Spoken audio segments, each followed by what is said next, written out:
Every outcome in life, whether it's in relationships, business, health, or personal growth, is determined first by what happens in your mind. Before a person makes a wrong move, before they let go of something valuable, before they sabotage what they once had, the battle is already lost internally. The thoughts we allow to take root shape our reality, and when someone loses their grip on something good, it's because their mind started working against them long before their actions did. Let's talk about what really happens when someone loses you. It doesn't happen in a single moment. It doesn't happen when they walk away, when they take you for granted, or when they make the wrong decision. No, it happens much earlier than that. It begins in their mindset. It begins with tiny whispers of doubt, subtle thoughts of complacency, and small, seemingly insignificant choices that accumulate over time. When someone starts losing in their mind, they begin to question things that should have been non-negotiable. They start seeing what's familiar as something that will always be there, instead of something they must nurture and protect. They get comfortable. They stop appreciating. They assume that what they have today will still be there tomorrow without putting in the work to keep it. And the moment they do that, they've already lost. Because here's what happens next. When a person entertains doubt long enough, it grows. When someone feeds the wrong thoughts, those thoughts take over. Suddenly, they start convincing themselves that there's something better out there. Maybe they feel like they're missing out. Maybe they believe they can always come back. Maybe they assume that because you love them, they have unlimited chances to do whatever they want and you'll still be waiting. This is where the internal battle is being lost. It's not about one big mistake. It's about a mindset shift that moves from appreciation to assumption, from certainty to hesitation, from clarity to confusion. They start making choices from a place of fear, arrogance, or ignorance rather than from gratitude and awareness. They stop protecting what they have because in their mind they believe they don't need to. And then the reality check comes. Because life always delivers consequences. When you lose something of value, there comes a moment when you realize the mistake wasn't in the moment you walked away. The mistake was in the thinking that led you to believe it was okay to walk away in the first place. The moment they start feeling the void, the absence of what they once had, they begin to panic. They start retracing their steps. They try to undo what was done, but by the time they come to this realization, by the time they see what was in front of them all along, it's often too late. What's important to understand is that losing in the mind isn't always about arrogance or bad intentions. Sometimes people lose because they let their fears control them. They let past experiences shape their decisions. Maybe they were afraid of commitment. Maybe they were uncertain about their own worth, so they projected that uncertainty onto the relationship. Maybe they convinced themselves they weren't ready or that they needed to figure things out. Whatever the reason, the result is the same. They lost because they doubted something real. The dangerous thing about the mind is that it will justify anything you tell it. If you tell yourself something isn't worth fighting for, you'll believe it. If you convince yourself that you'll have another chance later, you'll act accordingly. But the mind is also where all comebacks begin.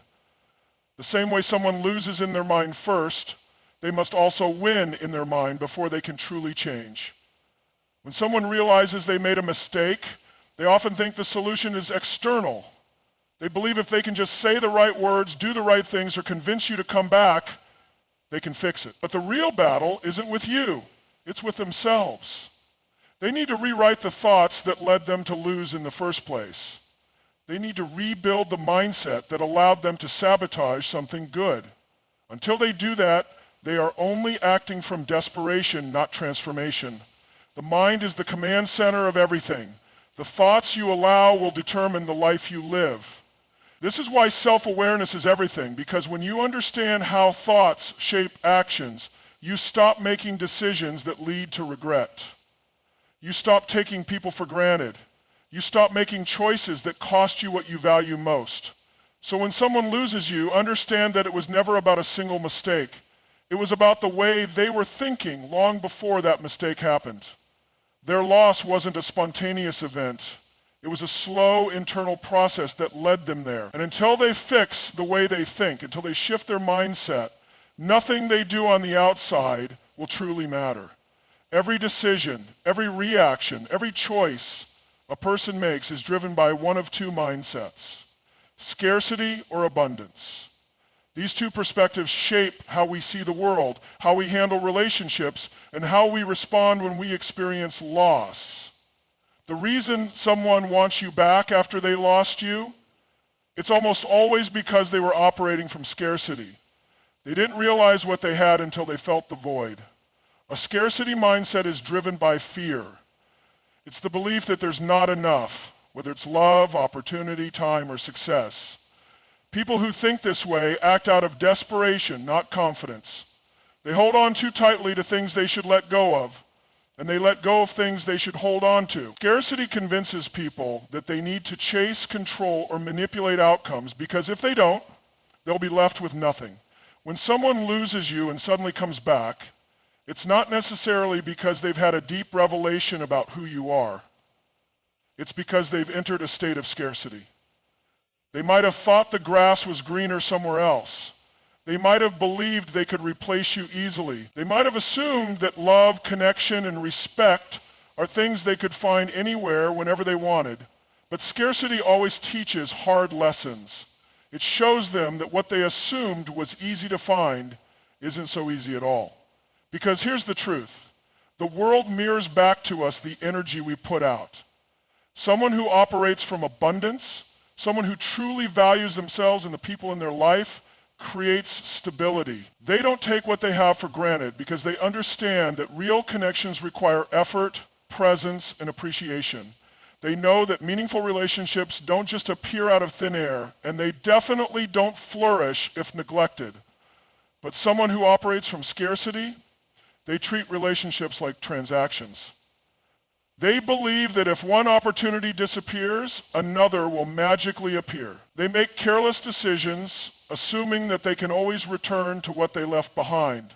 They gamble with something valuable because they don't believe in long-term consequences, and when reality hits, when they realize that not everything is replaceable, they panic. And that's when they come running back. Scarcity creates desperation.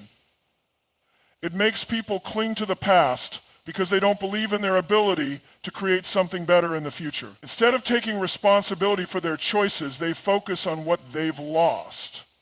They don't want you back because they've suddenly become a better person. They want you back because they fear the unknown. This is why some people seem confident when they walk away, but fall apart when you move on. In the beginning, they believe they have endless options.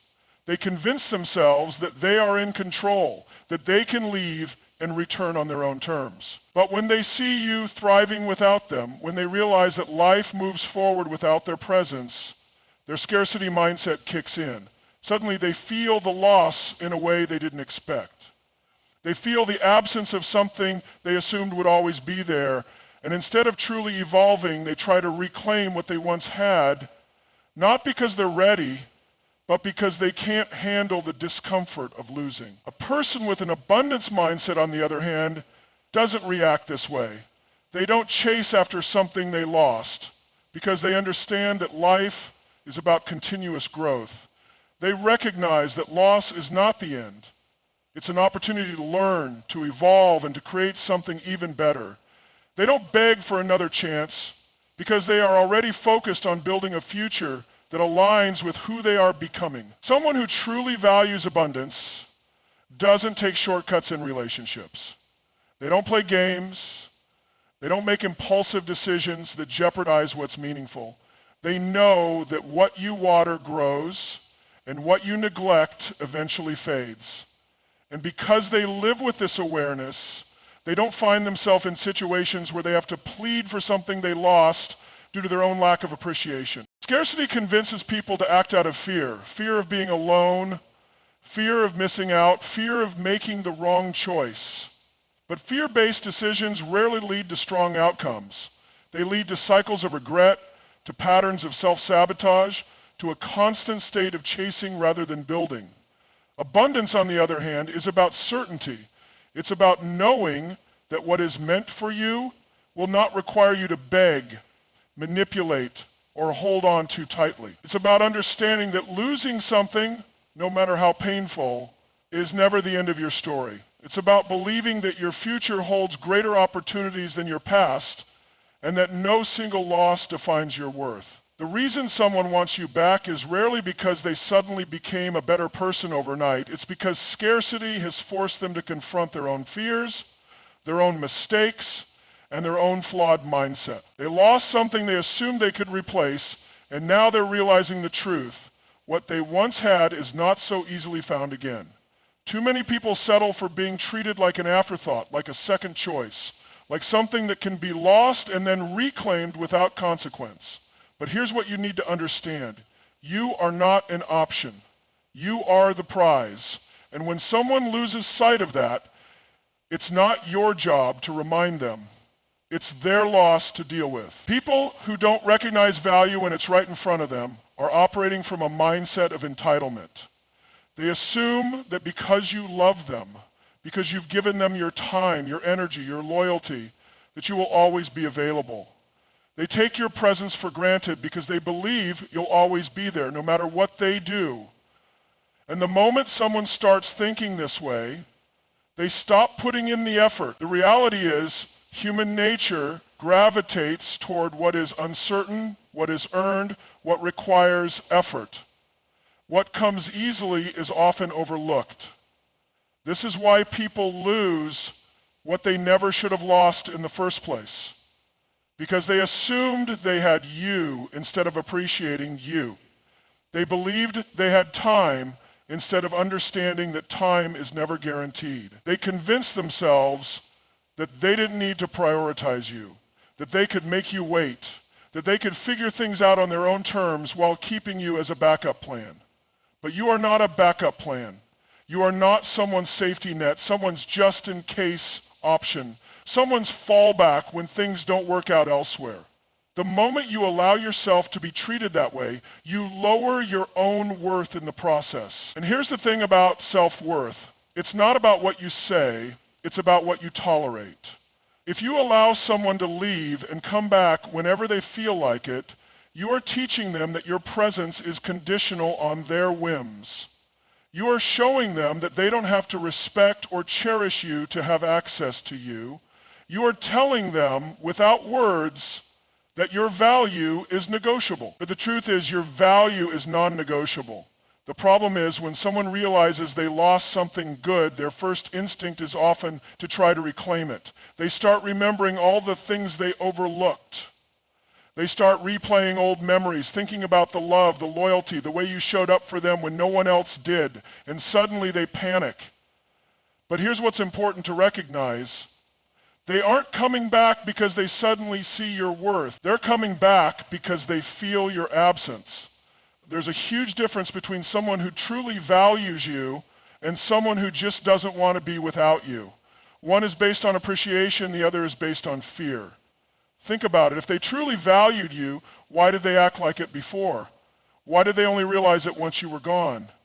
It's because people don't appreciate what they believe they can replace. They don't value what they assume will always be there. And when reality hits them, when they see that you're not waiting, when they recognize that they've lost access to something rare, they scramble to get it back. But here's the truth. If someone truly saw you as the prize, they would have treated you like it from the beginning. They wouldn't have taken the risk of losing you. They wouldn't have played games, entertained distractions, or acted as if you were anything less than extraordinary.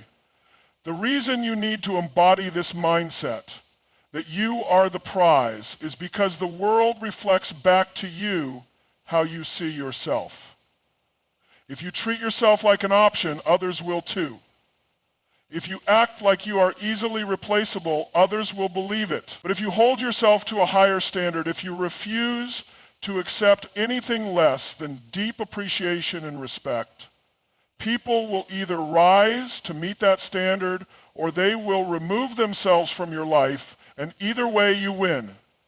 This is not about arrogance. It's not about thinking you are better than others. It's about knowing your worth and refusing to let anyone make you question it. It's about understanding that real love, real commitment, and real respect don't operate on conditions. They don't disappear when things get hard, and they don't come and go based on convenience. People who don't truly value you will always try to make you feel like an option. They will test your boundaries. They will push limits to see how much they can get away with. But the moment you allow someone to treat you that way, you give them permission to continue doing it. And every time you accept less than you deserve, you reinforce the belief that your worth is something to be bargained with. But when you stand firm in who you are, when you refuse to settle, when you make it clear that you are either valued fully or not at all, everything changes. People either step up or step aside. And those who once took you for granted will have to live with the reality that they lost something they will never find again. One of the biggest traps people fall into is believing that what they lost defines them more than what they can create. They get stuck looking backward, replaying moments, regretting choices, and wishing they could undo the past. But here's the truth. Your past is not your prison. Your past is not your limit. Your past is not the best thing that will ever happen to you. Your future is always bigger than your past, if you choose to see it that way. When someone loses you and then tries to come back, they are operating from a place of regret. They realize that they made a mistake, that they let go of something valuable, that they underestimated what you meant to them. But here's what you need to understand. Their regret does not mean you need to look backward. Their realization does not mean your future requires their presence. Too often, people get pulled into the past because of the memories, the emotions, the sense of comfort. It can feel tempting to revisit what once was. But just because something was good at one point doesn't mean it belongs in your future. Just because you shared history with someone doesn't mean they are meant to walk with you into your next chapter. The reason people struggle to move forward is because they fear the unknown. They fear that letting go means they will never experience something as deep, as meaningful, as real as what they had before. But that fear is a lie. The truth is, what you lost is not the peak of your life. What's ahead of you holds more possibility, more opportunity, and more fulfillment if you allow yourself to step into it. When you cling to the past, you keep yourself small. You keep yourself stuck in a version of yourself that has already served its purpose. You repeat old patterns, relive old emotions, and recycle old pain that should have been left behind. And the worst part, you delay the future that is waiting for you. Your next level requires a different version of you. The version of you that settles for less, that questions your worth, that entertains people who didn't value you the first time. That version of you cannot take you where you are meant to go. The person you are becoming demands higher standards, deeper self-respect, and a mindset that is focused forward, not backward. When someone who lost you comes back, they are often hoping to step into the same dynamic they once had. They assume that time will erase what happened, that emotions will override logic, that nostalgia will make you forget why things ended in the first place. But real growth means recognizing that what's in the past, it means understanding that just because someone wants another chance doesn't mean they deserve one. Your future is too important to be weighed down by people who couldn't see your worth the first time. It is too valuable to be spent repeating cycles that were meant to be broken. It is too big to be limited by the fears, mistakes, and shortcomings of someone who didn't appreciate you when they had the chance. If you spend your time looking in the rearview mirror, you will crash. Life moves forward. Growth happens forward. Everything you want, everything you are meant to experience, everything that will bring you true fulfillment, it exists ahead of you, not behind you. The reason people struggle with this is because they believe that moving forward means erasing the past. But moving forward doesn't mean denying what happened. It doesn't mean pretending that the love, the memories, or the experiences weren't real. It simply means accepting that what was is not the same as what will be. It means honoring your journey while also knowing that the best chapters of your story have yet to be written. When you truly embrace the idea that your future is bigger than your past, you start making different decisions. You stop chasing closure. You stop needing validation from people who didn't see your worth. You stop waiting for someone else to catch up to the level of growth you've already stepped into. You start looking ahead with excitement instead of looking back with regret. You start investing in yourself, your dreams, and the possibilities in front of you instead of mourning what could have been. You start realizing that the love, the opportunities, and the success you once thought were rare are actually just the beginning of what's possible for you. Everything changes when you believe in the future more than you long for the past. The people who lost you may not understand this. They may still be stuck in their old patterns, in their old fears, in their old regrets. But that is their lesson to learn. Your responsibility is not to wait for them, not to look backward, but to step fully into the future that is waiting for you.